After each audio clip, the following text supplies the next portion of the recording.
자, 오늘은 이제 호세아 말씀을 함께 나눕니다.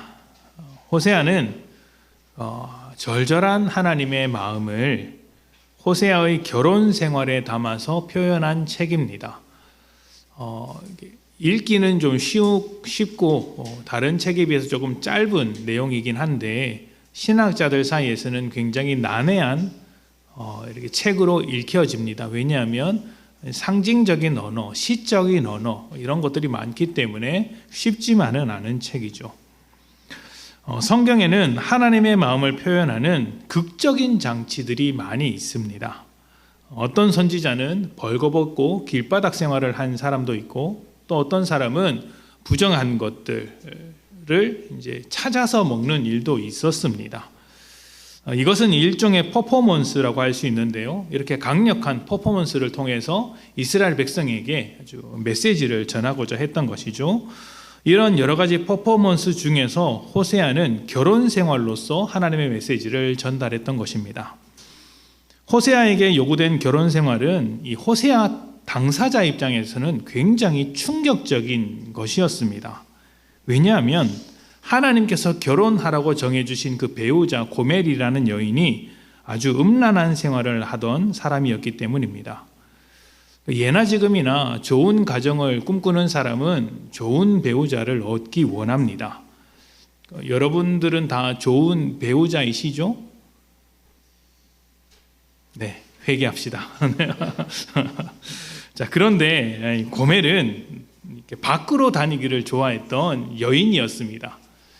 제가 아주 고급스럽게 느슨하게 밖으로 다닌다라고 표현을 했지만 사실은 아주 심각한 이제 여인이었던 것이죠. 그런 여인과 결혼하라고 했으니 게다가 호세아는 선지자 아닙니까? 하나님 앞에서 거룩해야 할 선지자인데 그런 여인과 결혼하라고 했으니 굉장히 충격적인 것입니다. 받아들일 수 없는, 어떻게 하나님 저에게 이런 것을 요구할 수 있습니까? 라고 따질 만한 것들이죠. 그런데 호세아는 그런 충격적인 명령, 혼인에 대한 납득하기 힘든 명령에도 순종을 합니다. 오늘 말씀의 주제는 아니지만 이 순종에 대해서도 짧게 생각해 봐야 합니다. 우리가 하나님 앞에 순종할 때는 유불리가 없어야 됩니다. 유리하면 순종하고 불리하면 순종하지 않는 것은 순종이 아니죠. 그건 철저하게 계산하는 것일 뿐입니다. 순종이라는 것은 하나님의 뜻에 말없이 따르는 거예요. 이렇게 말없이 따르기 위해선 무엇이 필요할까요? 하나님에 대한 신뢰가 필요하겠죠. 호세아는 그런 신뢰가 있었기 때문에 순종을 했었고, 그래서 이스라엘을 향한 애틋한 그 마음, 하나님의 마음을 표현하는데 적합했던 것일지도 모르겠습니다. 여러분도 어떤 일에 있어서 순종할 때 하나님을 깊이 신뢰하는 마음으로 결단하고 순종했으면 좋겠습니다. 이 일이 내게 좋은 일인가? 아니면 이 일이 내 생각에 괜찮은 일인가를 판단하기에 앞서서 하나님의 뜻이라면 유불리를 따지지 않고 순종할 수 있었으면 좋겠습니다.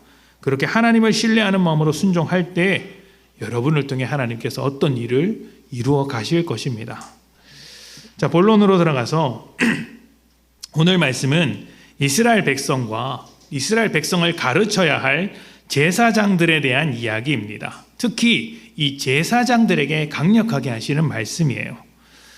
당시의 제사장은 지금으로 따지면 똑같지는 않지만 굳이 따지자면 목회자들에게 가깝습니다. 그러니까 저 같은 이제 목회자들에게 하는 말씀으로 들어야겠죠.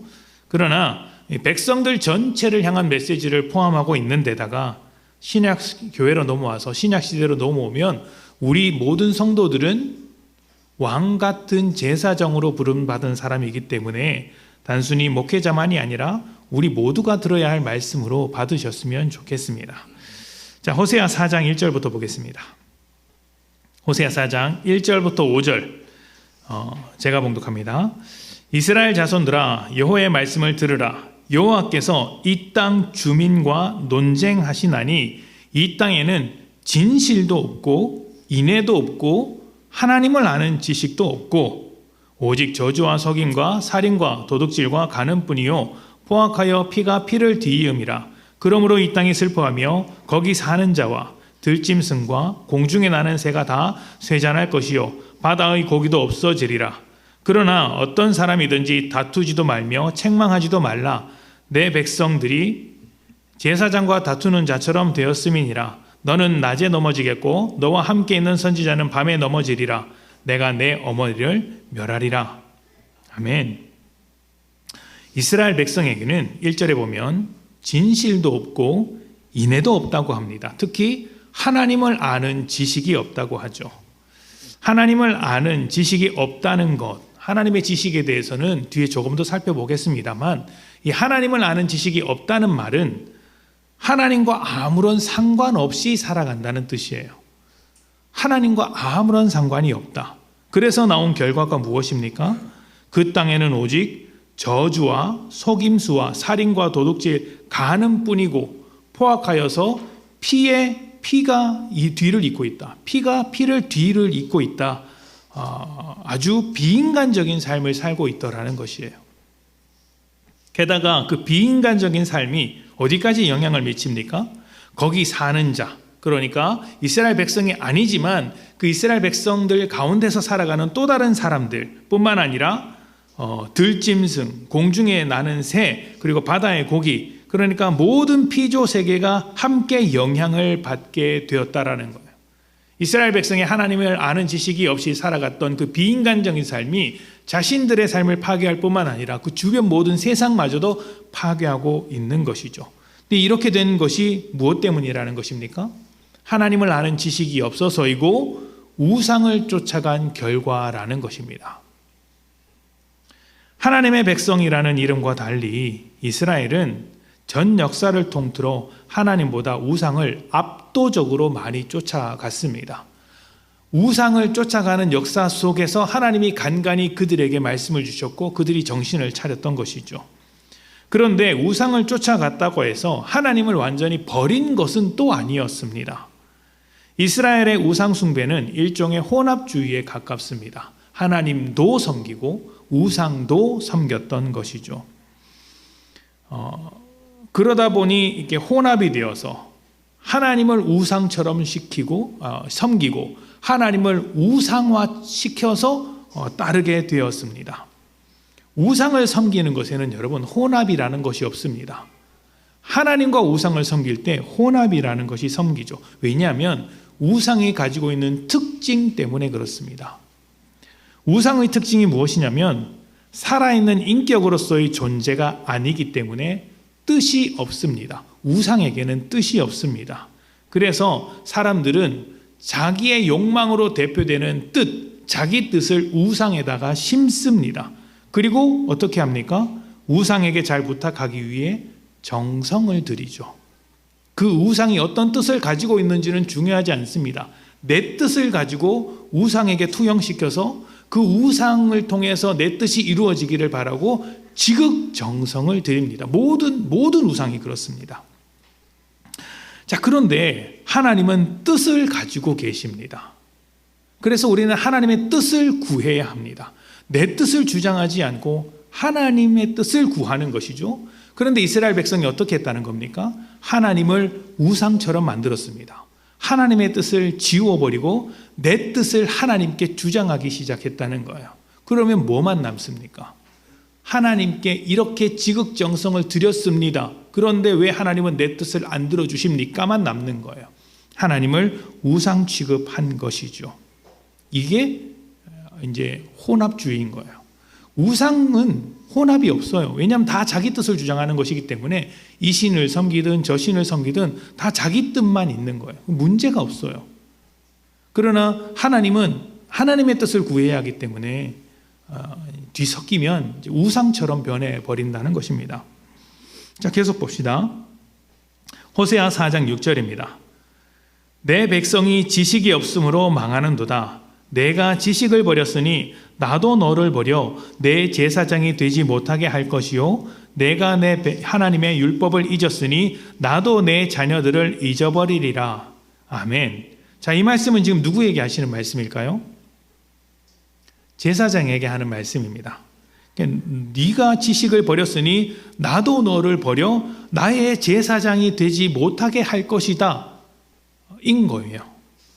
자, 이스라엘 사회가 비인간적인 일로 가득하게 된 것은 우상을 섬겼기 때문이고 하나님도 우상 취급했기 때문입니다. 우상에게는 뜻이 없고 인간의 욕망을 이루는 것에 불과하다는 말씀을 앞에서 드렸습니다. 그래서 우상에 빠졌다라는 이야기는 이 사회 전체가 자기 욕망으로 가득해졌다라는 말과 다를 바 없어요. 사회가 욕망으로 가득 차면 얼마나 어리석게 되는지 아십니까? 미쳐 돌아갑니다. 이것을 가장 잘 보여주는 사례가 이스라엘이에요. 이스라엘이 섬겼던 우상 중에는 몰렉이 있습니다. 그 몰렉에게 이제 자기 뜻을 투영해서 우상을 섬기기 위해서 해야 했던 일 중에 하나가 뭐냐면 자기 자식을 바치는 일이에요. 자기 욕망을 이루기 위해, 자기 뜻을 이루기 위해 자식도 바치는 사회가 되었다라는 겁니다. 저는 우리 사회가 크게 다르지 않다고 생각을 해요. 부모의 욕망을 위해 자식을 바치는 일이 비일비재하게 있습니다. 자식의 욕망을 위해 부모를 바치는 일도 있죠. 사람을 사람으로 보지 않는 것입니다. 이렇게 된 원인이 무엇이라고 했습니까? 우상을 섬기는 것이죠. 그리고 이 우상을 섬기는 걸 다른 말로 하면 6절에 보듯이 내 백성이 지식이 없으므로 망한다. 하나님을 우상 취급하고 하나님을 하나님답게 생각하지 않아서 망하게 되었다라고 합니다. 여기서 지식은 1절에서 말한 하나님을 아는 지식이겠죠. 하나님을 아는 지식이 없는 것, 하나님을 전혀 알지 못해서 이 지경이 되었다는 것입니다. 자, 그렇다면 하나님을 모르니까 하나님을 가르쳐야 되겠죠? 누가 가르쳐야 됩니까? 제사장이 가르쳐야 되는 거예요. 당시 목회자라고 할 수 있는 제사장입니다. 그런데 하나님 뭐라고 하셨어요? 너도 다를 바 없다라고 하시는 거예요. 백성들이 하나님을 몰라서 이렇게 비인간적인 사회를 만들고 있는데 그 말씀을 가르쳐야 할 제사장 너희들도 다를 바가 없다. 백성이 지식이 없어서 망하는데 제사장도 그 지식, 하나님을 아는 지식을 버렸다라는 것입니다. 그래서 네가 내 제사장으로서의 역할을 못하게 내가 계속해서 붙잡아 둘 거야, 이렇게 말씀하신 거예요. 자, 봅시다. 7절입니다. 그들은 번성할수록, 여기서 그들은 제사장을 말하는 것입니다. 그들은 번성할수록 내게 범죄하니 내가 그들의 영화를 변하여 욕이 되게 하리라. 그들이 내 백성의 속죄 제물을 먹고 그 마음을 그들의 죄악에 두는도다. 장차는 백성이나 제사장이나 동일함이라. 내가 그들의 행신대로 벌하며 그들의 행위대로 갚으리라. 그들이 먹어도 배부르지 아니하며 음행하여도 수요가 늘지 못하니 이는 여호와를 버리고 따르지 아니하였음이니라. 아멘. 백성이나 제사장이나 동일하다고 이야기를 합니다. 그 제사장의 상태가 어떤지를 7절과 8절에서 볼 수 있어요. 7절에 보면 그들은 번성할수록 내게 범죄하니 라고 이야기를 합니다. 그 제사장들이 많아지고 번성하고 있습니다. 그러면 종교적으로 그 종교가 부흥하고 있다는 말입니까? 아니면 쇠퇴하고 있다는 이야기입니까? 부흥하고 있다는 이야기로 들리죠. 그런데 하나님은 범죄한다라고 하면서 부정적으로 보시고 있습니다. 왜 그럴까요? 숫자는 많아지지만 질로 따지면 부정적이고 범죄하는 일들이 많기 때문이죠. 여러분, 이게 꼭 종교에만 해당하는 이야기는 아닌데 이런 이야기가 있습니다. 블루오션, 레드오션 이렇게도 받아들일 수도 있는데요. 어떤 종교가 몰락하기 시작할 때 나타나는 징조들이 있습니다. 그 중에 하나가 무엇이냐면 성직자라고 불리는 지도자들, 가르치는 자들이죠. 그 지도자들이, 이제 성직자들이 굉장히 많아진다고 합니다. 원래 성직자가 별로 없어야 정상인데 많아진다고 해요. 왜 많아질까요?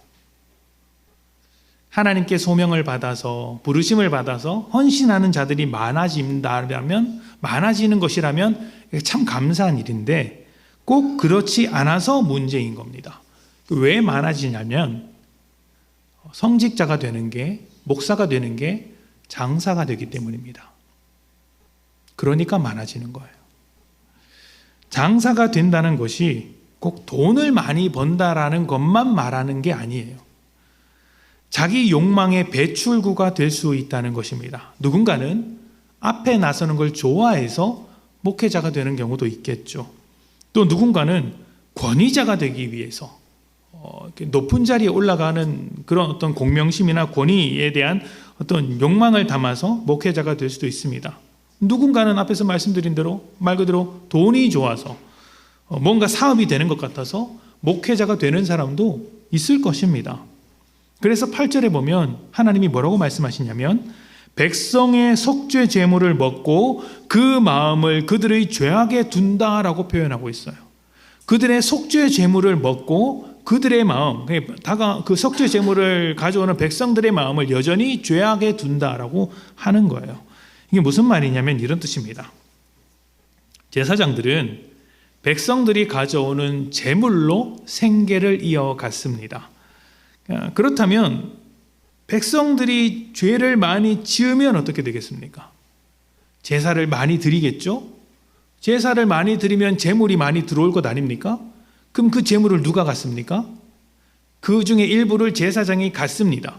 그러니까 백성이 많은 죄를 저질러서 제사를 많이 드리면 드릴수록 제사들이 얻는 게 많습니다.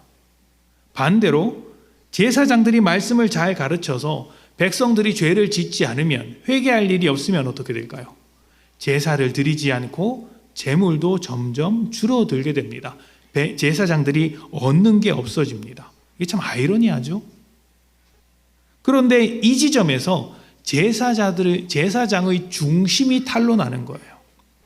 하나님께 중심을 두고 있다면 자기가 얻을 것이 없어도 말씀을 가르치는 일에, 그리고 백성들이 하나님의 뜻대로 살아가는 일에 최선을 다할 것입니다. 그렇게 되면 비인간적인 사회가 아니라 하나님의 성품과 인격이 있는 삶을 살아가게 되겠죠. 그러나 자기가 얻을 것을 먼저 생각하게 된다면 어떻게 될까요? 하나님의 뜻에 관심이 없겠죠. 자기가 얻을 것에만 관심이 있다면 백성들이 어떻게 사는지도 관심이 없습니다. 죄를 짓던 말던 재물을 어떻게 하면 많이 얻을 수 있을까만 생각하게 되는 겁니다. 그 말씀을 가르치는 일에는, 말씀을 정확하게 가르치는 일에는 관심이 없고 그냥 종교적인 행위로만 장사하는 것이죠. 이것은 신약 시대에 예수님께서 그 성전의 제물을 받고 왔던 그 환전상들의 상을 뒤엎은 것과 같은 것입니다. 제사를 드리러 오는 사람들이 어떠한 마음으로 오는지, 또 그 모든 것들을 관리하고 있는 제사장들이 어떠한 마음으로 하고 있는지를 꿰뚫어 보신 것이죠. 하나님의 본심, 하나님의 뜻이 무엇인지 모르고 종교적인 껍데기만 뒤집어 쓰고 있는 것에 불과합니다. 제사장으로서는 지금 제사장들이 많아져서 번성하고 있어요. 제사 자체도 잘 하고 있습니다. 그런데 제사장의 역할이 무엇인지에 대한 이해가 전혀 없는 것이에요. 이스라엘 백성도 마찬가지입니다. 하나님의 백성으로서 성전도 짓고 제물도 갖다 바치고 하지만 하나님의 백성으로 살아가는 것이 무엇인지에 대해서는 아무런 생각이 없는 겁니다. 오늘 우리도 다르지 않습니다. 예배를 드리지만, 기도하지만, 내 삶을 드린다고 고백하지만 하나님의 백성으로 산다라는 것이 어떤 것인지에 대해서는 크게 고민하지 않아요. 내가 예배를 드렸으니까 이렇게 사는 것이죠. 말 그대로 이 모든 것을 주신 하나님에 대한 지식이 없는 거예요. 기독교인으로서 성도로 살고 있는 우리의 삶의 면면을 보면 사실 비인간적인 삶을 살 때가 참 많습니다. 비인간적이라는 것을 너무 심각하게, 거창하게 생각할 필요가 없습니다. 하나님께서 창조하신 인간의 삶, 하나님 형상으로서의 삶을 잃어버리고 지밖에 모르고 살아가면 그게 비인간적인 삶이에요. 자기밖에 모르는 삶을 사는 것이죠. 이게 언제 티가 나는지 아십니까? 평소에는 별로 티가 안 납니다.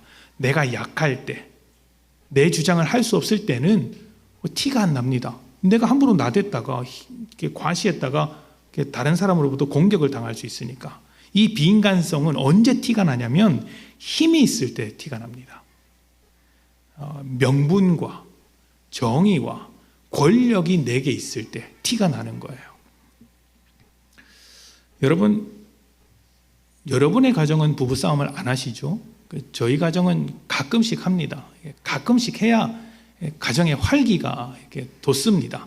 살아있는 것 같죠. 아, 이 사람이 조용히만 사는 사람이 아니구나.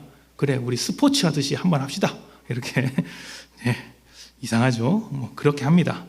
자, 그런데 이제 언제 부부싸움을 합니까? 어떤 이제 부부 중에 누가 잘못하면 부부싸움을 합니까? 누가 한 사람이 잘못하면 부부싸움을 안 합니다. 그냥 한쪽이 잘못하면 원망 어린 잔소리만 듣습니다. 잘못한 사람은 소파에 이렇게 쭈그리 앉아서 있고, 이제 좀 이렇게 좀 잘한 사람은 뭐라고 합니까? 큰 소리 빵빵 치죠? 이건 싸움이 아니에요. 이게 일방적인 이제 잔소리입니다. 저희 집이 그러진 않습니다. 자, 언제 싸우냐면, 늘 말씀드리지만 언제 싸우냐면 둘 다 오를 때 싸워요. 둘 다 오를 때. 둘 다 옳은 말하고 둘 다 맞는 말 할 때입니다. 나는 잘못이 없고 옳으니까 결단코 양보하지 않겠다라고 하면서 어떻게 합니까? 상대방을 쥐잡듯이 잡는 거예요. 이게 싸움이 나는 겁니다. 명분을 내세우고 옳은 것을 내세우면 절대로 양보하지 않습니다. 그런데 여러분, 그렇게 자기의 옳음을 내세울 때, 옳음을 내세우고 정의를 내세울 때 여러분 거울을 본 적이 있습니까? 내가 그렇게 옳은 말을 하고 있을 때 거울을 보신 적이 있습니까? 그 표정이 무섭습니다. 무서워요. 옳은 말을 하는 사람의 얼굴이 제일 무섭습니다. 나는 당신을 결단코 용납하지 않겠다. 용납하지 않고 용서하지 않겠다라는 표정이 아주 얼굴에 살아있기 때문이에요. 그런데 그게 비인간적인 거예요. 1절에 보면 이스라엘 백성들이 갖지 못한 것 중에 인내라는 것입니다. 인내. 이 인내가 헤세드인데 성경에서 아주 강조하는 하나님의 성품이자 마음입니다. 그리고 인간에게 있어야 할 성품으로서도 강조하고 있어요. 우리는 하나님의 형상이니까. 그런데 이 헤세드가 사랑, 인내 이런 뜻도 있지만 다른 사람을 긍휼하게 여김, 불쌍하게 여김이라는 뜻도 있습니다. 여기에 더 가깝다고 할 수 있어요. 그런데 옳은 것을 내세우는 사람일수록 불쌍히 여기는 게 없습니다. 하나님은 인내, 헤세드를 원하시는데 정의를 말하는 사람 앞에서는 그게 없어요. 심판만 있습니다. 이기는 것만 있죠. 내어주는 것이 없습니다. 내어줘야 될 이유가 어디 있습니까? 내가 옳은데 왜 내어주죠? 내 말이 맞는데 왜 빼앗깁니까? 잘못한 사람이 빼앗기고 잘못한 사람이 손해를 보고 잘못한 사람이 내어줘야지, 내가 잘하고 있는데 왜 내 것을 내어준단 말입니까? 다 이렇게 생각하고 있다는 것이죠. 이런 논리가 권력 가운데서도 똑같이 적용되는 거예요. 여러분, 권력자가 굽힐 이유가 있습니까? 없습니다. 권력자가 대접받고 권력자가 더 누리는 게 세상 이치입니다. 왕이 대접받고 그 밑에 있는 사람이 왕에게 와서 굽신거려야죠. 내가 권력을 잡았는데 내가 굽신거리겠습니까? 내가 옳은데, 나에게 명분이 있는데, 내가 권력을 가지고 있는데 왜 내가 내 것을 내어줘야 합니까? 그런데 바로 이런 태도가 무엇을 만들어요? 비인간적인 사회를 만든다는 것입니다. 이것은 가정에서도 그렇고 교회에서도 마찬가지입니다. 이런 가운데 하나님이 요구하시는 것이 하나님을 아는 지식입니다. 하나님을 아는 지식이란 하나님에 관한 어떤 사실을 알고 있느냐 하는 것이 아닙니다. 제사장들은 아마 그런 사실들은 잘 알고 있었을 것이에요. 제사는 이렇게 드려야 한다, 절기는 이렇게 지켜야 한다 라는 것들을 충분히 알고 있었을 것입니다. 문제는 하나님에 관한 어떤 사실들, 그 하나님의 역사적인 활동이나 하나님의 말씀들이 무엇을 지향하고 있는지 이해하고 있느냐 하는 것이에요. 그게 진짜 하나님을 이해하고 있는 것이죠. 예전에 엽기적인 그녀라는 영화가 있었습니다. 여러분 다 보셨으리라고 생각을 합니다. 저도 워낙 유명한 영화라서 몇 번을 봤습니다. 그 주인공으로 나오는 여자 주인공이 성격이 굉장히 아나무인이고 자기 멋대로죠. 그런데 뭐 나름대로 그 안에 뭐 상처가 있어서 뭐 사연이 있는 사람이었고요. 남자 주인공으로 나온 사람은 이제 이름이 견우인데 그 여자 주인공의 그 성격을 다 받아주는 입장으로 나옵니다. 제가 이렇게 설교를 준비하다가 다시 한번 이렇게 내용을 살펴봤는데요.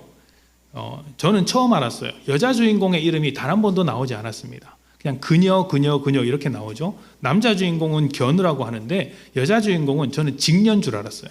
근데 이름이 안 나왔어요. 이게 내가 잘못 알고 있었구나 이렇게 생각을 했어요. 자, 이 영화는 유명한 장면이 굉장히 많은데 그 후반부에 보면 그 여자 주인공이 맞선 소개팅하는 장면이 나옵니다. 그런데 여자 주인공이 화장실에 갔다 온 그 소개팅 자리에 그 남자 주인공을 데려다가 앉혀놓죠. 그 남자 주인공이 그 순간 느낍니다. 나는 친구 이상으로 발전할 수 없구나라는 것을 본능적으로 느낍니다. 그래서 여자 주인공이 화장실에 갔던 사이에 이제 자리를 비우고 이제 가버리죠. 그 여자 주인공이 그 자리에 와서 앉으니까 그 친구는 없고 견우는 없고 이제 맞선 보는 남자만 앞에 앉아 있습니다. 근데 그 남자가 굉장히 좋은 친구를 뒀다고 하면서 자기에게 주의해야 될 상황을 몇 가지를 가르쳐 줬다라고 이야기합니다. 그러면서 10가지를 읊습니다. 술을 마시면 금방 쓰러지기 때문에 술 마시지 마라. 가끔씩 폭력적이 되어서 때리는데 그냥 맞아줘라. 글 쓰는 것을 좋아하기 때문에 글을 보여주면 그냥 재밌게 읽고 칭찬해줘라. 이런 10가지 사항들을 쭉 이야기를 합니다. 그 여자에 대한 사실이죠. 근데 그 여자가 주인공이 10가지 이야기를 쭉 듣더니 무엇을 느낍니까? 이 사람이 나를 잘 알고 있구나 이게 아니고 저 사람이 나한테 가지고 있던 게 그 마음이 진심이었구나라는 것을 알게 됩니다. 그래서 어떻게 합니까? 소개팅 자리를 박차고 뛰쳐나가서 그 남자를 찾아갑니다. 그러니까 남자 주인공이 얼마나 진심이었냐를 그 사실들을 통해서 발견하게 된 것이죠. 그러니까 하나님을 안다는 게 이런 거예요. 여러 가지 사실들을 아는데 그 사실들을 아는 것으로 끝나지 않고 하나님의 생각과 마음과 의도, 하나님의 방향을 아는 거예요. 하나님의 삶이라는 표현이 좀 어색하지만 하나님의 삶을 이해하는 거예요. 하나님의 방향을 아는 것이죠. 여러분, 부부가 서로 이해한다는 것, 부부가 서로 안다는 것도 그런 것이지 않습니까? 생일이 언제고 남편 이름을 알고 나이를 알고 좋아하는 음식을 알고 이런 거 다 알고 잠버릇을 알고 이런 걸 아는 게 아니라 이런 것을 넘어서서 그 사람의 인생이 어디로 흘러가고 있는지를 알아서 그냥 내가 굳이 남편이 무슨 말을 했는지 몰라도 이렇게 했겠거니 지금 어떤 마음이겠거니 이런 것을 다 알 수 있지 않습니까? 이게 서로를 아는 겁니다. 그 인생, 남들은 절대로 알 수 없는 그 인생의 깊은 것까지 이해해서 그 사람 자체를 이해하는 것이죠. 그렇게 이해하니까 어떻게 합니까?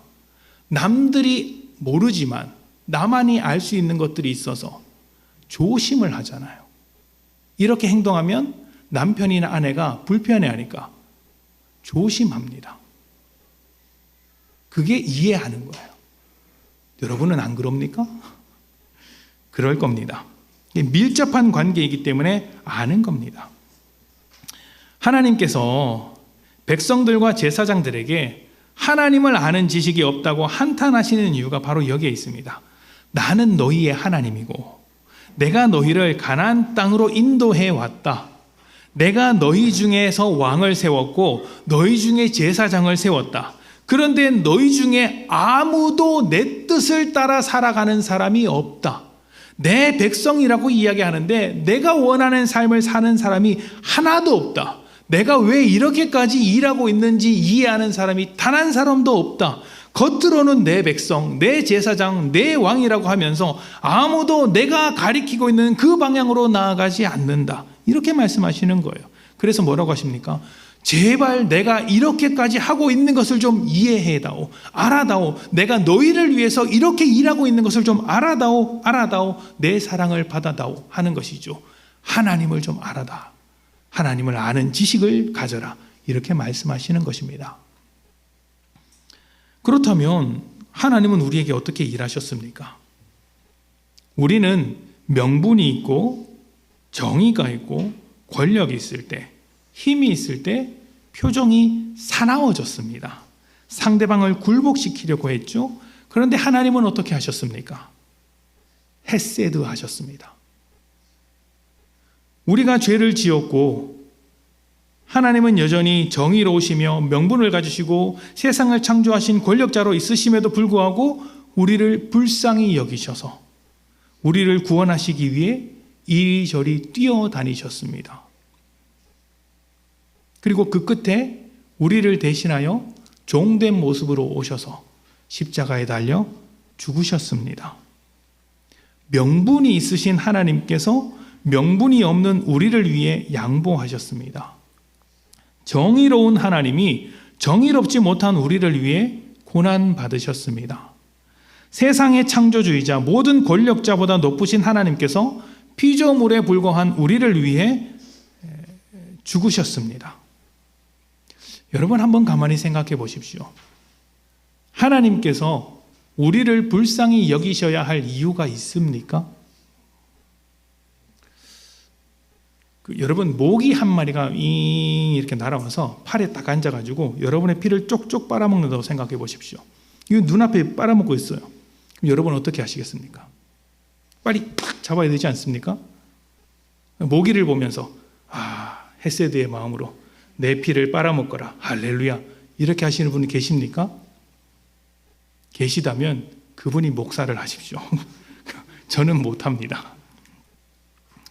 모기를 불쌍히 여겨 자기 목숨을 내어줄 사람이 누가 있습니까? 그런데 여러분 우리와 모기의 간극보다 하나님과 우리의 간극이 훨씬 더 큽니다. 그런데 우리는 모기를 불쌍히 여기지 않는데 하나님은 우리를 불쌍히 여기세요. 자신을 내어주셨습니다. 하나님이 그만큼 우리를 위하여 일하고 계시고 사랑하신다는 것이죠. 이러한 하나님의 마음을 이해해 달라는 것이 하나님을 아는 지식을 가지라는 것입니다. 그렇다면 여러분, 우리가 하나님을 알게 되면 어떤 일이 벌어질까요? 하나님을 아는 지식을 갖게 되면 어떤 일이 일어날까요? 명분이나 정의를 내세워 사람을 때려잡지 않습니다. 때려잡는다는 표현이 좀 상스럽죠? 명분이나 정의를 내세워서 사람을 몰아붙이지 않습니다.